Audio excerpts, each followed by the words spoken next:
Welcome to another exciting episode of Africa Event Connect.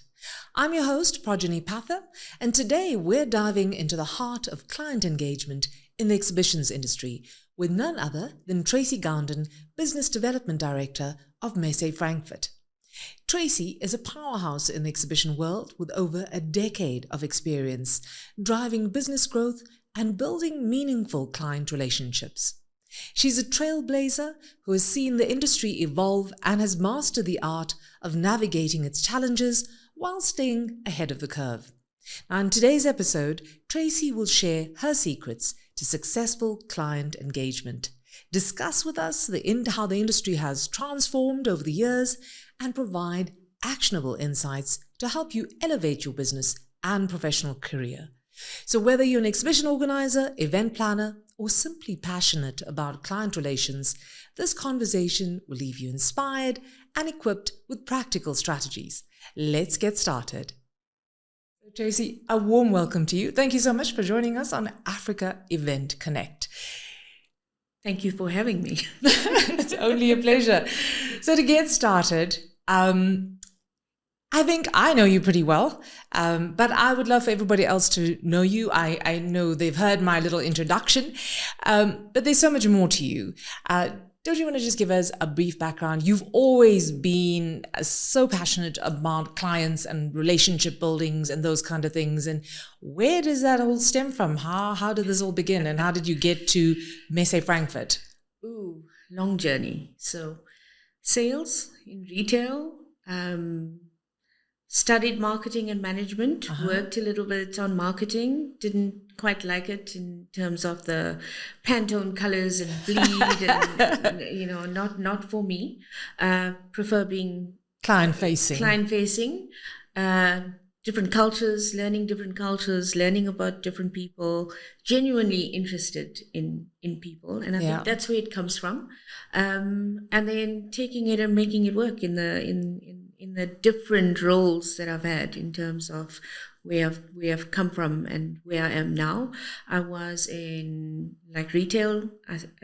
You've been in hospitality for a long time, yes, right? So prior to hospitality, it was FMCG. So retail for one of the clothing stores, brands. Right? And then I went into hospitality. Well, no, hang on. I then went into promotions. Okay. So I see the journey. FMCG in promotions, doing staffing for a promotions company, in-store promotions, doing store bookings, did that for a while. And then I studied IMM marketing management, left there for a while, tried to do my own thing in terms of promotions. Did a lot of work there on my own, and then got tired of it. Saw the ad for hospitality group with Charlize Theron on it, and she made it look so much fun being in that industry. So I applied for a position, found a recruitment company that was. So which group was this? Sun International. So you started in this industry with Sun International. Mm-hmm. Okay. Yeah. And how long did you spend at Sun International? So I was at Sun International for 3 years, maybe 3.5. And then jumped straight into exhibitions after that? No? And then I got an offer from another company in Amshanga. Can I mention? Yes, absolutely. Okay. Yeah. So then, I got offered a position with Jenny and Vijen that owned a couple of hotels in Amshanga. Right, and I wanted to take my experience and support that group. So they gave me a lot of experience. I got thrown into everything. So having that experience from Sun International, where it was so structured, and then getting thrown into a family business where it wasn't that structured, I think it pushed me to learn. So I was there for about 2.5 years. And then from there, I applied on impulse for this job, and didn't know what I was getting into when I got here, and figured my way out. So when I first started in Johannesburg, I came from having a really big title to no title because the company Frankfurt had just bought into South Africa then as this events company, and they were still busy setting up. So started not having any clue of what it was that I was going to be doing. And it's funny because I was telling people in the office last week already, when I started here in 2016, I think it was the end of 2016, I used to come in these high-heeled shoes. And then I was now working on this event, which was an aftermarket event. So parts and accessories, and didn't know where I was, going, having to find my way around. And then you're walking up these stairs with these high heel shoes, and you're walking into garages and workshops. And, that took about a year before I ended the heels and got comfortable shoes. But yeah, it was a learning. And in terms of But tell me, so at Messe, the types of shows that you've been working on over the past few years, I mean, it varies in different sectors, right? Yes. So basically, when I started, it was automotive aftermarket. I still don't know how to change a tire, even though I'm in the automotive industry. So yeah, don't ask about that. And then we went into COVID. Mm-hmm. When I joined, so a few years after we went into COVID, I just got promoted to being the show director for a brand, the aftermarket Automechanica brand. Right, yes. It happens in 14 countries around the world. So that's a big one. I think that's a big one for me. And it is a big one for the company. They are this brand for the company as a whole, as around the world, is a highest brand for them. So right now you're working on Automechanica Motor Festival? Yeah, so I started on Automechanica aftermarket. I had to learn that, and then I got promoted to show director, worked on the first show for the first time in 2019 as the show director. So it was a monster. We had in that year 600 exhibitors. The year before that, they had 15 countries, and the year that I took over, well, let me not sound like I have a big ego, but the year that I started working on it, just from working with the different countries and the different sales partners, we increased it from 15 countries to 23 countries that came to South Africa. So that for me was a big deal because it didn't feel like, I had achieved anything much. It was just exciting because it's working with people. Again, it's learning the different cultures. And I think that's what kept me going. And of course the travel, because I think, I could never see myself traveling out of Durban, even into Johannesburg. Because, and then, when you're working as well and you're saving up to go for a holiday, you can't see that many places. And being in this got me to see. And I think the faith and the confidence that my first CEO had in me in giving me this brand to work on. Right. And I think, the first time he put me on, when I came and I asked him, I said, what am I doing here? What is this all about? And he said, as you go along, you'll understand it. And there was a position that came up for an outbound international sales manager. And I said, but I want to work on that position because in my head it was, I get to, travel internationally. see the world. And he said to me, no, Tracy, your personality is such that it's a lot of admin. There's too many things that you need to research and you'll get bored in 3 months and then you're going to leave. Okay. This one is more challenging and I see you fitting in, and he hit it right on. Yeah. It still is the most challenging event that I work on. It's not like, we have people that come and leave in a month because they can't grasp it. Yeah. So it is, and it keeps me on my feet. But then I think dealing with the people in all the different countries still keeps me going. And again, having the confidence of the management from Frankfurt and all over believing in me. Absolutely. It's like I don't want to let them down. Absolutely. So let me keep going. Yes. Yeah. But I think there's a little bit more to that. I mean, they believe in you for a reason because you have great personal relations, you have great people relations, right? So tell us, I mean, we want to learn more to that. I think you've seen in the industry, I mean, there's certain exhibitions that do well, certain events that do well, and they're able to bring on a decent amount of exhibitors and partners and sponsors, and then they dwindle and then they drop, right? But, what are your secrets to successful client engagement? I mean, like you said, when you started there, you were dealing with 16 countries and you moved that bar, you raised the bar to 23 countries. And that doesn't happen overnight, and that requires a lot of work. So we want to know all the secrets. What are the skills? What is it that you have to do? How do you build and maintain strong client relations? I don't think there's a secret. I think people just want honesty. Because at the end of the day, it is, no matter what your title is, whether you are the CEO, whether you are the president, at the end of the day, you're still a person. And you still have, and a colleague of mine told me this about 12 years ago when I was working when I just first started working on events, because prior to the hospitality, I dabbed a little bit in events. So, and she said, and it was always nerve-wracking, you're going now in front of this person, and this person has a title of a CEO or MD. I think at that level, you need to understand their business. Yes. Because when you sit in front of a person and, you can't be talking, not a lot of people want to talk about their personal life, especially somebody on that level.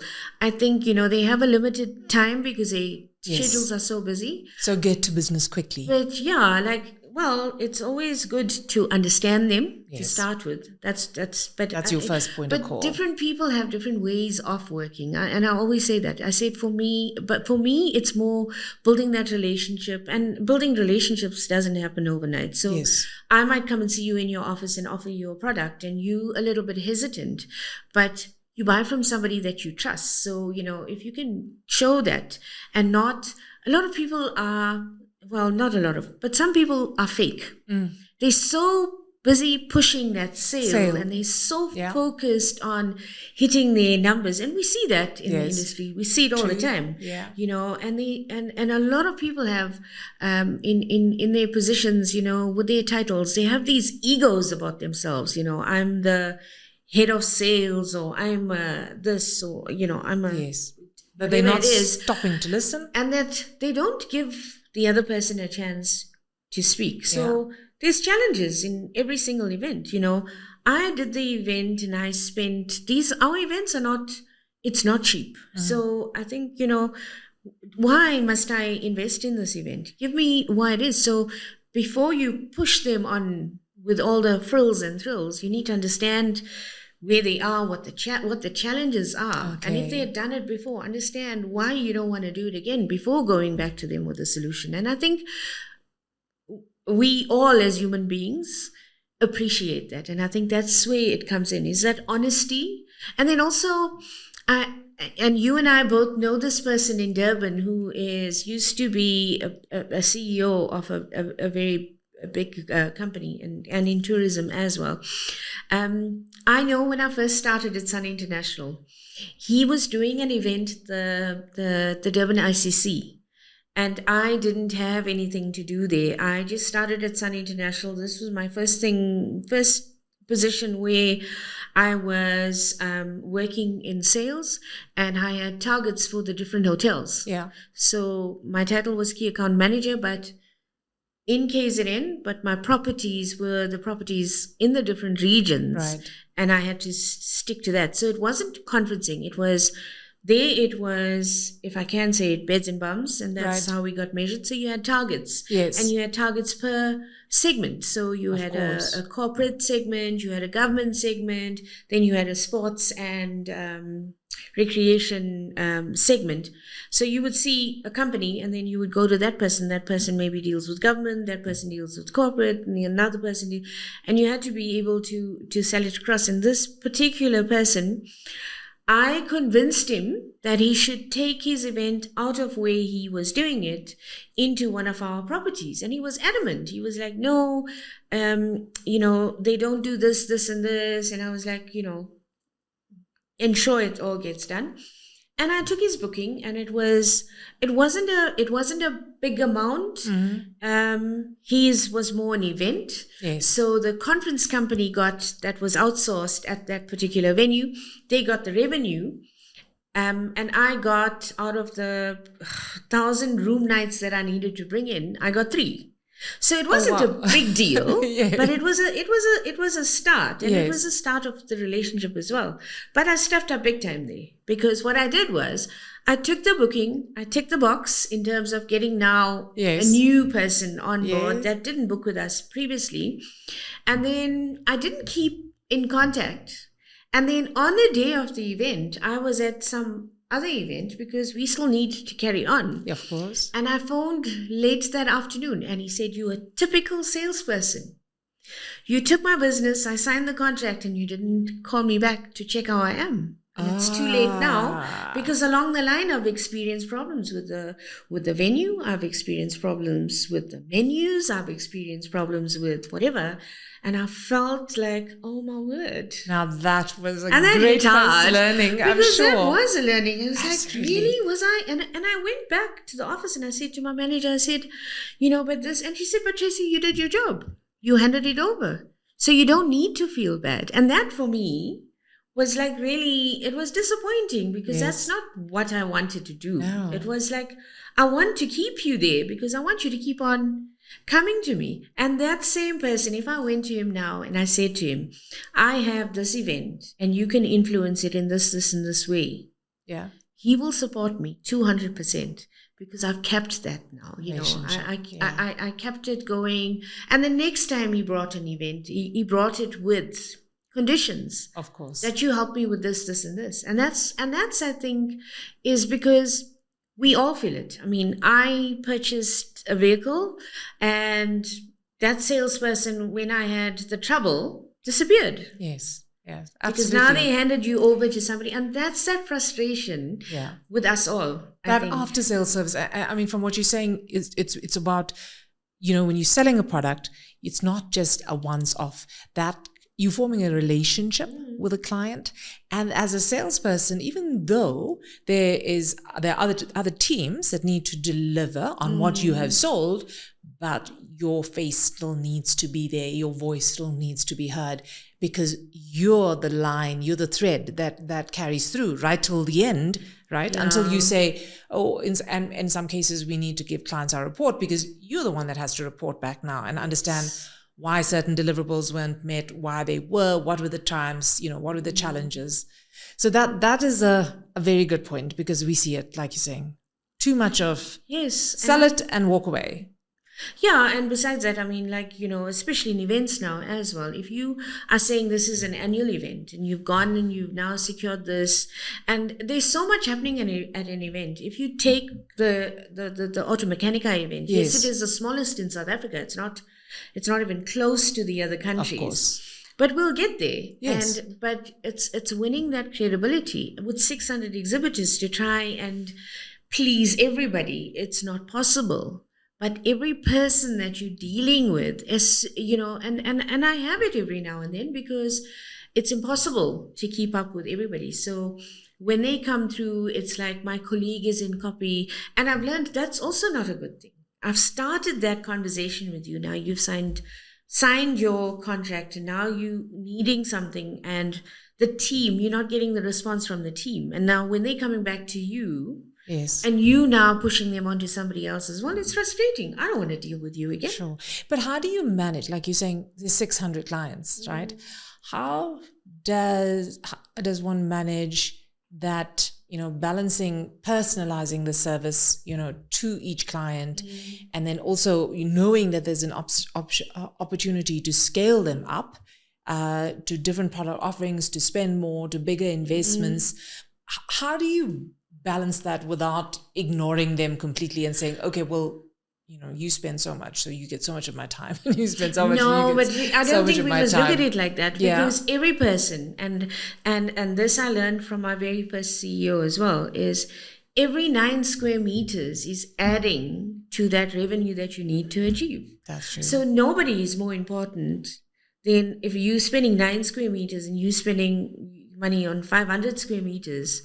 we should be giving you that same attention. And it is difficult when you get to a point where you've got this many exhibitors because you need to now hand it down. But I think that handover process is very important as well. Yeah. So in that initial meeting, you need to client expectations. Right. You know, if you're sitting with me and I'm now purchasing something from you, you must say right from the beginning, this is the process and this is how it'll work. So once you sign up, it goes to accounts. From accounts, you get an invoice and then it will go to operations. This is the person on the marketing side that will help you. And then what I always do is I always say to them, if at any point there is an issue and you're battling, I'm on WhatsApp 24/7. And nobody understands that, but yeah. Give me a call. And if you're calling me and I don't answer, send me a WhatsApp or send me a message and I will get back to you. Even if it's late in the day or the next day, Yes. It's not that I'm ignoring you. And I think when the other person understands that, Yes. and you deliver on what you say, so you don't go back like after the show or during the show and, oh, I'm so sorry. I mean, we're human. Sometimes Yes. it happens when you've got an influx of things happening and you forget. But I think you always need to go back. But I like what you're saying there in that it sounds so simple, like we take it for granted, like, please note that, okay, so from here, this is when you're going to be getting your invoice and our ops team, this is who the contact person, this is what they're going to be touching base with you on marketing, etc. It sounds like we're stating the obvious, but to us it's obvious. But not to the client, right? And that's what I keep saying to the team. Yeah. So we've now implemented an online system. So when you sign your contract, then it will go to finance. Finance will send you an invoice, and then you will get prompts so we onboard you onto the registration system.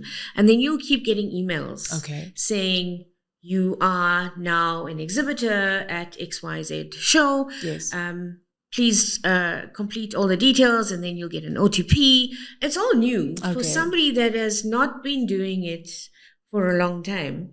And this, like I said, it's a little bit challenging when there's somebody running a workshop and they're not tech savvy. Yes, that's and now, true. Because we understand it. And when you say a workshop, like we're talking about, like our listeners, a mechanical workshop. Yes, like mechanics. So you're involved with your mechanics, you're checking on jobs that are coming in because you're not sitting behind your computer. You're not sitting behind your computer or you're not there. And a lot of them are the older generation where they're not so much on their phones all the time because this is their bread and butter for them.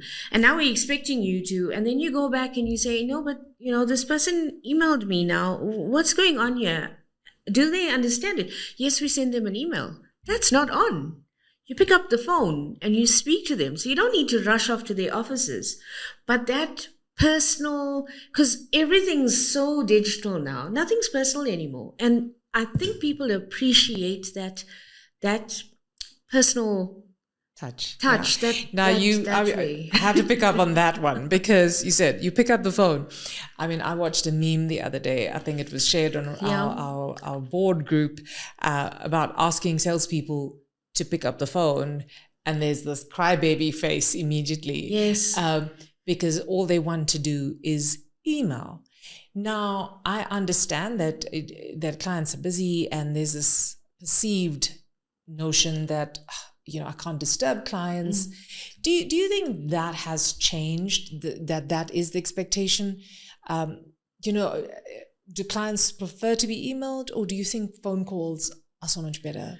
Do you know what? Call me old school. I think the personal calls, the setting up the meetings, or meet me for a coffee, those things still work. We've seen now when COVID came and we had all these webinars. True. Now, I mean, that was a big thing. Yep. Nobody wants to do the webinars now. I mean, we thought during COVID that webinars were going to take over the events business, the trade shows. But we're now learning that personal interaction is so important, It's exactly what we sell, right? Exactly. Face to face. That touch, that feel. It's even now with our shopping. A lot of us want to shop online and then you get it and you're disappointed because, this is not what I wanted. Yeah. So we still have that. And I think there's still a lot of people still want that. So yes, you're busy, you can get like meds and groceries and stuff like that online. True. There's certain products you've seen it, the ones now you know, you can keep on getting online. But in terms of technology, when you want to see how it works, when you want to look at what's new there, people want to touch it and feel it. And they especially want if it's a new product, if you're launching a new product, if it's something new. So in the same way, people, for relationship building, it's that voice, that face, that being able to sit across a table from somebody and build relationships, right? You can't build relationships over email. I doubt it. No, that's just not personal for me. And I always say in the office as well, you're sending an email. Yes, you had a conversation. You send the email as a support, of course. But you phone them, like give them 2 days and phone them. Did you get my email? Have you received my email? Because we are so dependent on that emails, like you say now, or I've sent a message and they haven't responded. Yes. But are you thinking about that person on the other side? Because a lot of people are just like us. We're busy all the time. Multitasking. And we forget. Yep. We forget we've seen the email. We meant to reply. Or I often do that. Like even a WhatsApp, you meant to reply. Yes. This morning I had we had some POs that needed to be paid. And the lady from finance, she called me yesterday and she said, first thing in the morning, I got to the office and I was busy, speaking to everybody in the office. She came to me and she said, please don't forget. And I was like, I'm getting to it. And then I went to go get coffee and I forgot. Yeah, there you go. Then she came back to me and she said, let me sit with you until you get this done.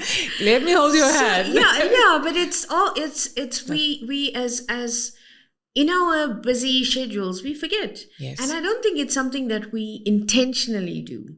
Yes, you have those clients as, you know what, Tracy's phoning me 100 times. I don't want to speak to her. I had a bad experience. I don't want to speak to her about it. And I think they as well, sometimes you on the other side, you're not seeing it. Right. You think sometimes you have this fantastic relationship, but you've damaged it somehow along the line, and you need to.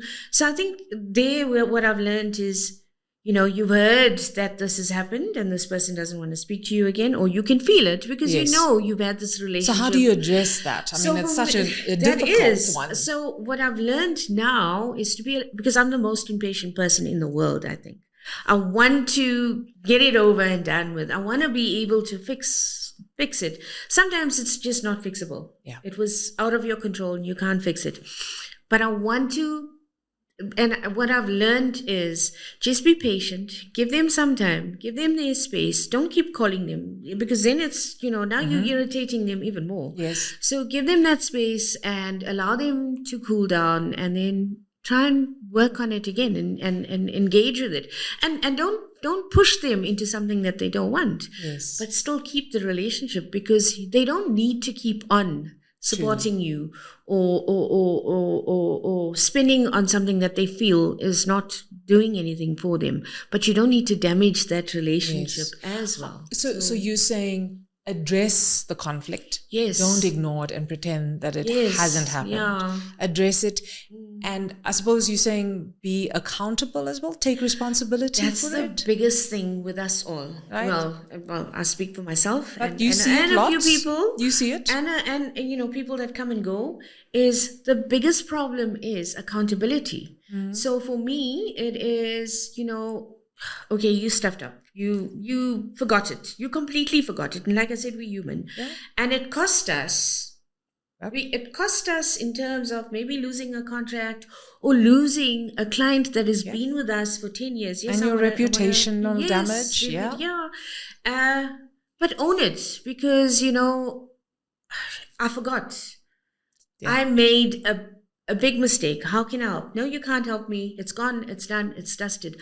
But own it. And I keep on saying to the team in the office that, I work closely with as well, because I can take accountability. Because once you've owned it, once you've accounted for it, and once you have, like you said, accountability, once you've accounted for it, nobody can come back to you and say anything, because you're saying, listen, I made a mistake.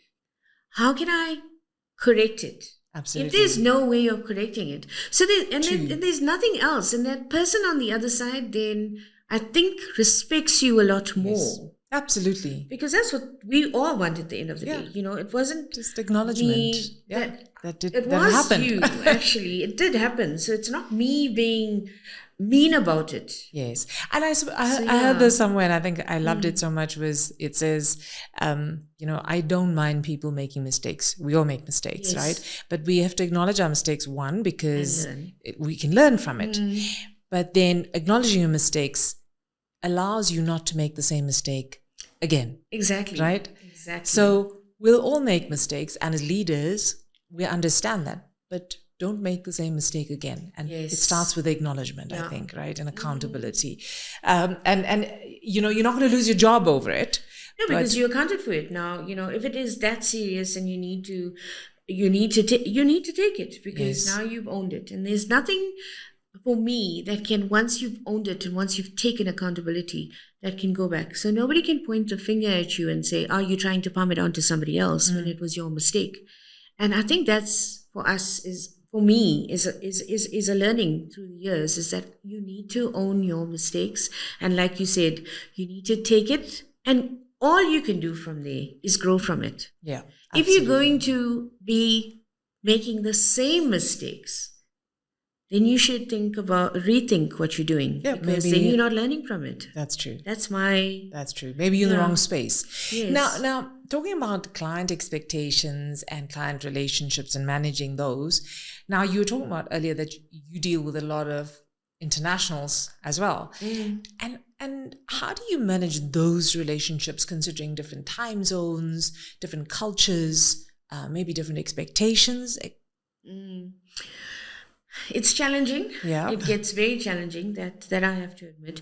There are some days where I've explained something so many times that it's like, do I now need to speak a different language? Are you not understanding me? But at the end of the day, again, it comes down to, we are all human. Yes. They're people, just like us. They might live in a different country. Yes. And, it's funny because, we had China, we had Taiwan, we had Brazil, Germany. There was a country that came on for the first time. I think it was Spain. I can't remember. Indonesia. Wow. And, it's at the end of the day, it's that person that is doing it in a different language, in a different time zone. But the KPIs and the expectations are more or less the same. I want to come down. I'm doing a business event. The internationals come down for business events. That's true. It's different on the consumer side. Yes. On the consumer side, I think sometimes it's a little bit more difficult because it's not different countries, but it's different personalities that you're dealing with. Different age groups, different personalities. That is true. So where you put something there that might appeal to that person and that personality, it might be offensive to somebody else. So it's managing expectations again. And I think when you talk about Festival of Motoring, where you've got 20,000 people, you've got adults from all walks of life. That's true. They come to Festival of Motoring because they are that petrol, junkies. Yes, petrol junkies, like we call them. So they'll stand in a queue for 20 hours to get on in a car and go on the racetrack because it's an experience. And then, you might get 20 people complaining, it was too long that I had to wait. So you can't please everybody. That's true. But I think it's learning to adapt and learning to handle the different personalities. So it does get a little bit challenging on the country ones are the most challenging because do you think there's a certain expectation. In terms of communication with countries, right? Do people take offense to being communicated with on different channels, or which is the preferred channel, WhatsApp versus email versus phone calls there? And do time zones affect it? Because, you could be sitting here and it could be the appropriate time for you to send this communication, but they could be in bed at that point in time. Yeah, because there's a big gap between China and us. There's 6 hours. So in terms of culturally, is it disrespectful? I haven't had anyone that said to me it's disrespectful. Okay. I think it's a choice on their side. So if I'm calling, and I did that, and my MD was like, I can't believe he actually took your call because it's probably like midnight there. Okay. It was a partner of ours from Australia that was coming down for the show. And I sometimes am not like you saying, I'm so in our time zone that I haven't realized, listen, this person is 9 hours fast ahead. asleep and I'm calling them now to find out about whatever. But I think they tell you, or they won't. So if they choose to answer their phone or message you back, then they're not offended. Yeah. So, I think we read it that way as well. And it's important to be able to read. And yes, we have to be mindful because you don't want to be doing it all the time because then you're disrespecting their time. Yes. But I think, I think understanding that person, like I said, understanding their industry, understanding what they want makes a big difference because then you can engage. And they'll say to you, I'm actually closing now. So you're only going to get me back the next day at this time. I'm not sure what time it is in your country, but send me an email and then. Now, something that I noticed about you, which is quite interesting, and compared to other people that are in sales, many people, before a show, salespeople will be selling really hard as we build up to that show. But I noticed that with you, irrespective of whether it's 3 months before, 6 months before, 12 months before, you're still engaging with those clients. It doesn't stop. You're always on. Yes. And does that help? And you tell us why. Give us why. I think because it's a great strategy. Well, when you start the sales, and we try and start a year early. Right. With ones that like the trade shows, because the earlier you start, the easier it becomes for you on the planning side, on your budgeting side. True. You might have last minute things that you want to add on or you want to take out. It's still early enough. Yeah. Where they are still, and it's not with the internationals at all. With the internationals, it is, you get it, I would say 90% of the internationals, they know already 9 months before that they want to be there. Right. So they will then start. You would get countries like India that are big on negotiations that know they want to be on a certain show, but they will drag it in trying to negotiate lower. We all have that. Of course. And you'll know the ones as you work on it. How to manage them. Yeah. But then you get some, and I find that and even my MD finds it very hard to understand. It seems to be the South African culture where you're waiting to see if that person has signed up before you sign up. Okay. So we never true. Release names on a website until a contract is signed. Of course. So all I can say is I am working with this person. I am discussing it. They are looking at it. But until that signature is on there, I can't say they're on. That's true. So, because then, with all our law and all of that, it's false advertising. Yeah. And then, and then suddenly you'll see, and you'll understand it as you're going along. And you've been in this industry long enough. I mean, you've done your show for long enough to know that the competitors wait. So as soon as they know that person is there, then I have to be there, regardless of whether it's going to make a difference or not, because I was adamant that I need to be at the show. But now suddenly there's that person there, or your supplier, or the person that you have the agency with from another country is now there. Course. And now you suddenly need to be there. So we've had, with this show that I just finished now, and that's why I say my MD, who was in Dubai for 19 years and previously in Frankfurt and in India, cannot understand this culture of how a week before the show you now want to spend 100,000 to be at the show. Like, why did you leave it this late? Because you've missed out on all those opportunities in terms of marketing, in terms of letting people know that you're going to be there. Now suddenly a week before, we even have 1 or 2 clients that will sign up early, but please don't put my company name down there. Until a week before the show. That's really interesting. And that is interesting. Listening to clients, understanding them, not offending them, for example, by putting their name there too early, making sure you get that upfront. And it sounds like, I mean, what you're saying is so interesting as well, how culturally, because of the country that we live in, they buy differently. Yes. They buy differently. Negotiation, how much, when, timing. We all operate differently. They all understand the benefits of being at an exhibition. Yes. But how they purchase. And it's about being mindful about that. Now, tell me, in terms of when we look at expectations, client expectations over time, yes, we know that they understand the benefits of being at a show, but has that changed in terms of the expectations higher in terms of from their return on investment at an event from, when you first started in this industry to now? I don't think the expectations are higher. I think the expectations are, if I am investing, I want to, especially with the trade shows are very different to consumer shows in that you're investing in this, you're investing in your staff. Some people spend, that floor space is nothing compared to that look and feel that they have. True. And they want to see the right people, because if you are sending a rep out, let's say to the SADC countries, and you expect this rep to be seeing, let's say, 5 people from Zambia, 5 potential buyers from Zambia, you are going to invest a lot of money. They're not going to do 5 meetings in Zambia in one day. Okay, yes. So, that's true.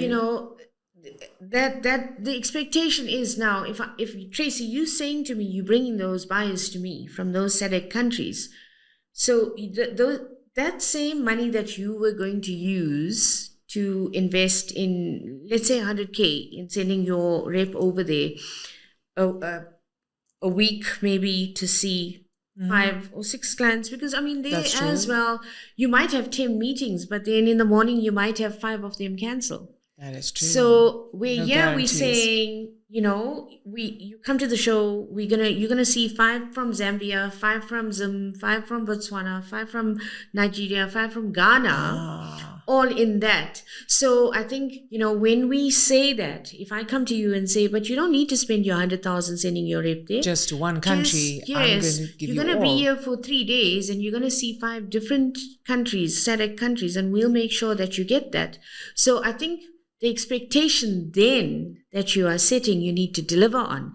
So when you come on and you've invested your 100,000 or your 150,000 or however much it was, and you don't get that, so now you're seeing 1 or 2 people in the 3 days from those 2 countries. Okay. Then you will come back to me and you'll say to me, but then, my 100,000 would have went a lot further than here. So I think that expectation in terms of that also again comes down to managing that expectation. And clients get upset because, Tracy, when you sat here, you said you're going to have this, this, and this. And I invested in the show and now I didn't get this. So I think it's all about managing and delivering. So if you're going to bring somebody on that. So yes, expectations are not, necessarily higher. I think it's harder to match the expectations. But if, again, you go back and you manage expectations, then it becomes easier. So it all comes back to managing that expectations. And it's the same with us. That is so true. But what you say is so interesting. I mean, match and manage, 2 very similar words, but yet so different, because we're so desperately wanting to match expectations and meet those expectations, right? Like you promise them that, we're going to meet them, but it's about managing the expectations. And there's a difference there, right? Because you're keeping them up to date all the time, right? But also in terms of when you say matching and managing. So I've come to you, you've signed your contract, and I've said, we're going to have X, Y, Z. Yeah. You there, okay? I don't know your business. Yep. So you need to manage on your side as well. Of course. So I've delivered on what I said I'm going to deliver on. Right. And then you turn around and say, but I saw this person and that person and whatever, and I didn't get what I wanted to. It's not up to me to manage that. It's up to you now to manage it. So how do you communicate that with your clients? Because I tell them. Exactly, I get you. Because there's a lot of clients I've seen at shows where and you go past their booth and you like, but you're not doing anything. You haven't done anything before. Yeah. You're not doing anything fruitful at the event. Yeah. You're just wasting your money. And then they'll come back after that and they say, well, you promised me 5 countries, but I only had 3 meetings, etc. And because they haven't managed that. And so how do you communicate that without offending them? I don't know about offending, but I always say to people, so the 1 year that I first started in it, and obviously, I mean, this for me was all new. Because, when I worked in hospitality, I would book the wedding show to showcase the venue. Right. Okay. And that was easy because, you've got those people coming through and you just basically need to sell them a venue on the other side. And it's the same that I'm saying now. So I'm now doing this, and whether it is, what was it, your Mama Magic, or whether it is now a person in automotive, they know their product. So you connecting, you create the platform for that particular person to come through. Yes. You've delivered on everything that you said. Okay, so in our case, we're saying the visitors, the buyers from the select countries. We've delivered it. Now, as organizers, we don't know your business well enough. So I had it in, I think the first year I started, I was still trying to understand the industry myself. And I mean, this from hospitality to spare parts and aftermarket, all new to me. So we had a very big lubricant company, big brand. Everybody knows the brand that was there. And they invested so much in the look and feel of their stand. And I think they were selling franchises, okay, which is also a specialized thing. Yeah. So the interest was there. You had a group of people that came through from Tanzania and business owners now wanting to find out about the concept. But you got promoters in leotards at the stand, and you've got 2 people that are seriously interested in it, and not all of them come all 3 days. You might, they would have flown through and said, let me go to the show, and while I'm there, let me go and see existing suppliers or whatever. And they go to the stand and the promoter turns around and says, I'm not sure. Let me find out. Let me take your details and let's see. You've lost that opportunity. That's true. To tell a potential buyer of your product. So when we talk about managing client expectations, then can we not say, or can we bundle the fact that managing expectations is, part of that is educating the client that this is where my responsibility stops. This is where I stop. But it works both ways. We have to work in this together. Yeah. I'll give you the booth. You make it absolutely beautiful. You're going to bring everybody there. But what you do there, how you educate, how you get your sales, how you interact, you need to work at that. So we both need to work at this. Yes. And we have to work together. So that's part of managing it, right? Yes, but that's what I always do. And that's why at every single meeting that I'm sitting in, I keep on reminding that person on the other side, especially when they say, but we did the show last year and we didn't see X, Y, Z. But they were there. I mean, I do the solo show. So what did you do? I did the solo show, and there was a client that said to me, I won't ever sign up again. So I said, but who did you want to see? Because, we also do matchmaking. Of course. But it's up to you to tell us who you want to see, because we don't know who you want to see. That's right. So don't give us company names, but tell us the type of people. And if you can tell us from the types of companies, that's taking it a step further. So of course. Then you're getting, then you're making use of the money that you're spending. Yes. Because I think what some people fail to understand is we organizers, we not specialists in that sector field. We understand to a certain level. True, of course we do. But you might have a new launch like you talk about. Now, I don't know what this is in the details, and that's why it's important that they have those specialized people on the floor that are available, because then you don't get that feedback like you get. And I notice it now a lot as well.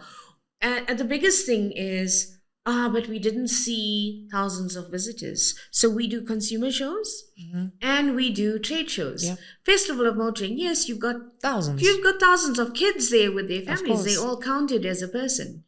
The trade show is business. It's a B2B. So you're not there for a day out with the family.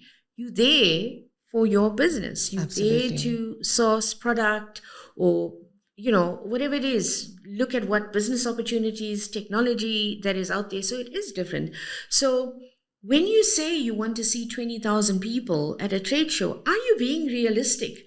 Because there might be 20,000 people there, but you're only interested in 1,000 people. And even if there is 1,000 people, how many people are you going to see a day?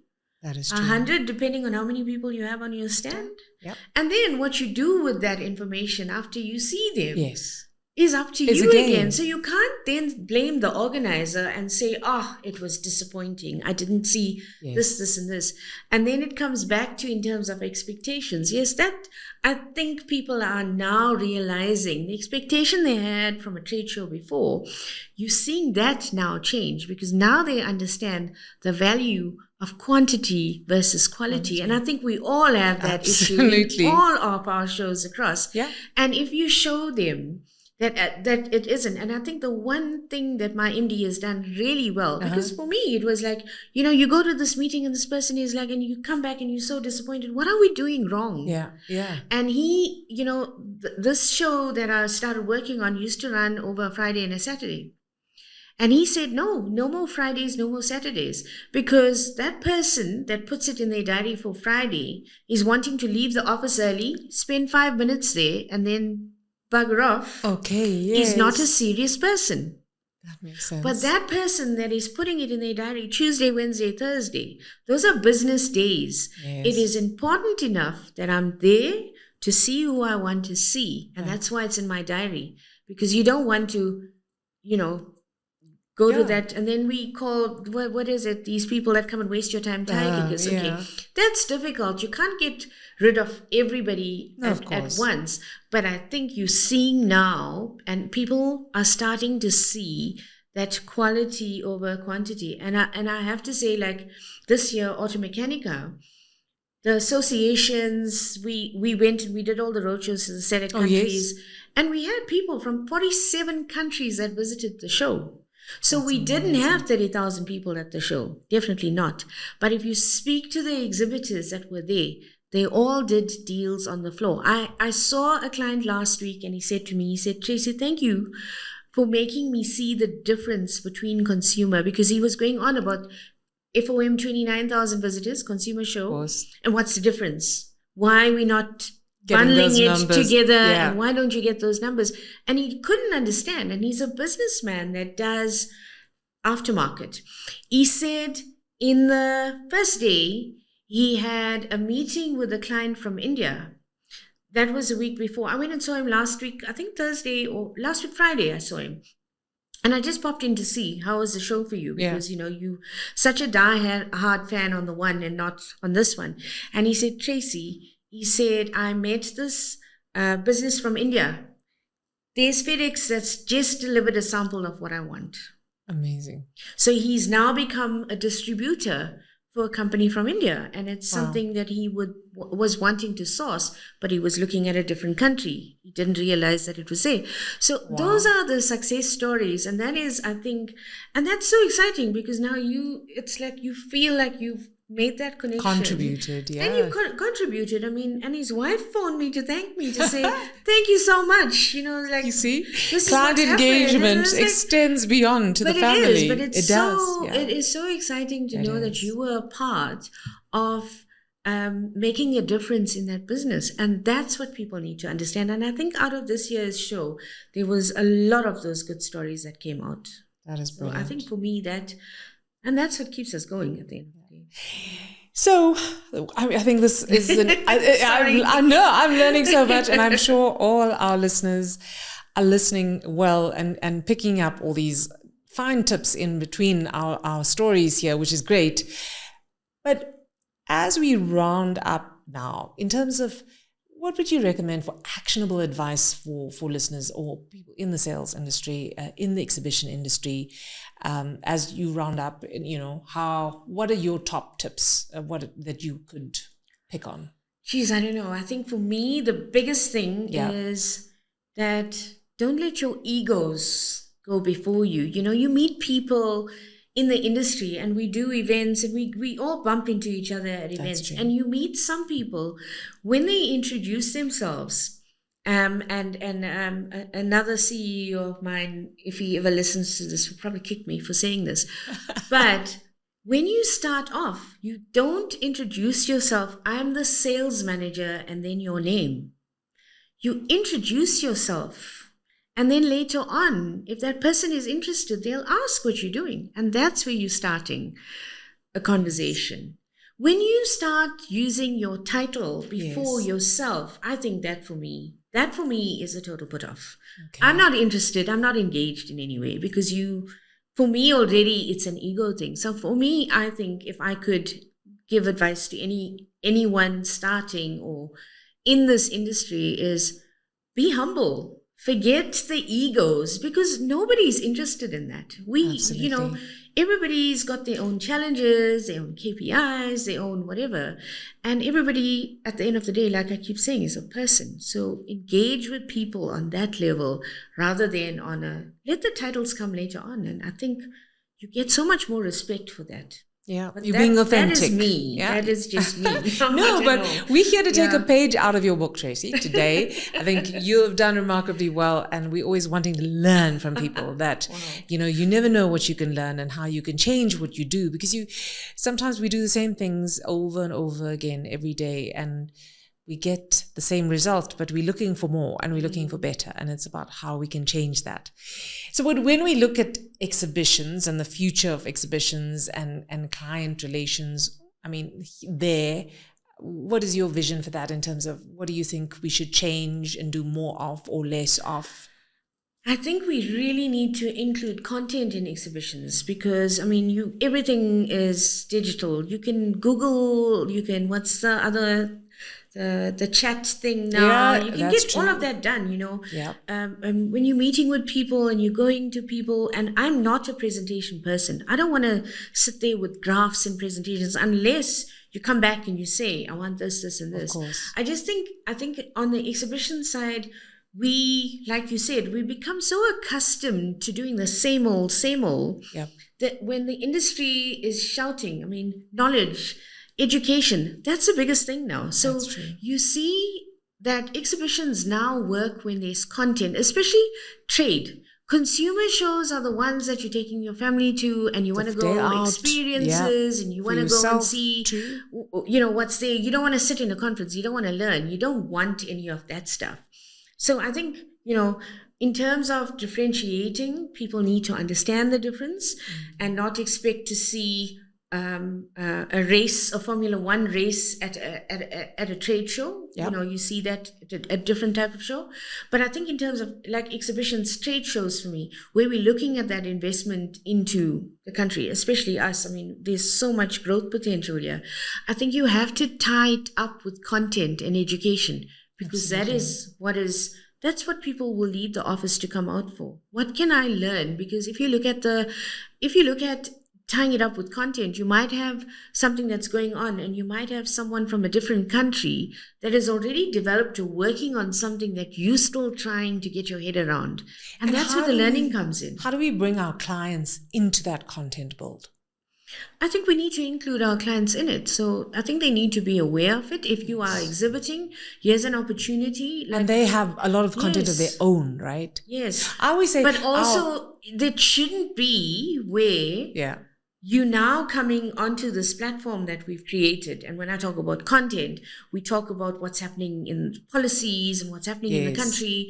And this is how your business, you're not using that platform to come and sell your product. But it's about thought leadership. It's about, how are you, what are you seeing? What are you wanting out of it? And is there something that, like you said now, in this industry that I can in that, let's say, logistics industry as a learning pass on without selling my product. So, Yes. So there's lots of the last thing you want to do is pay 10,000 rands for a conference, or even sit in a conference where somebody is now busy talking about themselves or talking about their product, and straight away you lose interest. And we've seen it happen. So I think that's true. I think that for me, that's true. is where I see it. Yeah, no, I love that. I always think an exhibition is like a blank canvas, and there's nothing in it. We create it. It's a concept. And it's demos as well. Right? It's concept. And then those, for me, those clients you bring on are crucial because they become the story of the exhibition. Yes. And then the content that you add onto it, because all those professionals have great pieces of advice, leadership, trends, innovations. I mean, it's amazing what they've all come up with, and you bring all those people together. So the information sharing is knowledge, information sharing. But also, if you say not every client that's taking up an exhibition space is going to want to be involved in the content. No, of course not. And they want to sell more than anything else. That's true. So then use that exhibition space as your selling space. Put up demos there, because I mean, we want to. You can't touch and feel and experience over the internet. No, so if you do it while you're at an exhibition, then create that competition. Your competitor is there; they're doing this, and this. Put up videos. Do explain what it is. Yes. Be interactive, because I think gone are the days when you're standing there at the booth waiting for somebody to come to you. And now just expecting, 20,000 visitors, I'll see 100 people a day out of the 20. You're not doing yourself any favors. But again, it comes down to people like yourselves who are front and center of clients in terms of developing relationships, building relationships. I mean, you're not just selling them space, you are teaching them, you are guiding them, you're educating them to make sure that they get their return on investment. So it works quite a task as well. It works both ways as well. So you want to come on, and as an organizer, we have this platform and we've connected this many people. So ask, can I be involved in this, and this? And I want to do this. Is it possible? Because that's the only way it's going to work. Otherwise, it's one-sided. True. You expecting I'm at the show and it's going to do the work for me. I'm expecting you're going to be there and I'm getting all the other people there because you're there. It shouldn't be that way. It should be. Yeah, there's so many opportunities. And it's a partnership when you are doing it. And as an organizer, you're not going to know what everybody is doing in their company. So the more they share, the more they want to do, the more active it becomes, and the more you want to be involved in this event. Absolutely. Yeah, that's 2 cents. Thank you so much. That is absolutely amazing. Thank you for sharing. We really appreciate your humility, your authenticity. It's really, really wonderful. And I'm sure all our listeners are absolutely going to love it. So thank you again. So thanks. Thank you, Tracy, for sharing your incredible journey and valuable insights with us today. Your expertise in client engagement and your vision for the future of our industry are truly inspiring. To our listeners, remember, building meaningful relationships is at the core of success in the exhibition world. And Tracy's story proves just how powerful that can be. So if you enjoyed today's episode, don't forget to subscribe and share it with your network. Let's continue connecting, learning, and growing here on Africa Event Connect. Until next time, stay inspired and keep creating impact.